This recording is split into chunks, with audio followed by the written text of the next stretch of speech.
Hello, আজকে তোমাদের দেখাই সোমবারে আমি মহাদেবের অভিষেক কিভাবে করাই। প্রথমেই আমি সাদা চন্দন বেটে নেব, বেশ কিছুটা লাগবে। এটা গরমের সময় আমি সাদা চন্দনটা দিই যাতে শরীরটা ঠান্ডা থাকে। এরপরে মহাদেবের গা থেকে আমি সমস্ত কিছু একেবারে খুলে নিলাম, পৈতে, আগের দিনের ফুল। তারপরে আমি একটু প্রদীপ দিয়ে আরতি করে নেব। আরতি বিনা স্নান যাত্রা হয় না, তাই আগে আরতিটা করে নিলাম।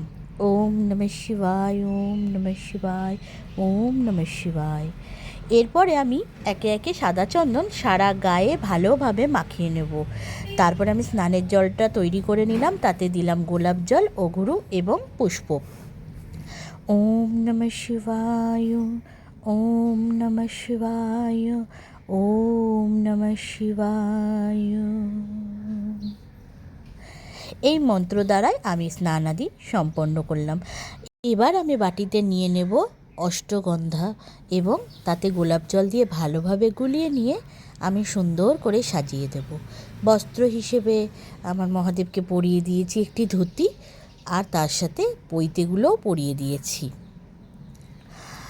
পরিয়ে দিলাম রুদ্রাক্ষের মালা। আজকে যেহেতু ফুলের মালা আসেনি, বা হয়তো যে দেয় সে দিতে ভুলে গেছে, তাই আমি নিজের হাতেই মহাদেবের জন্য মালাটা গেঁথে নিলাম। কেমন হয়েছে জানিও।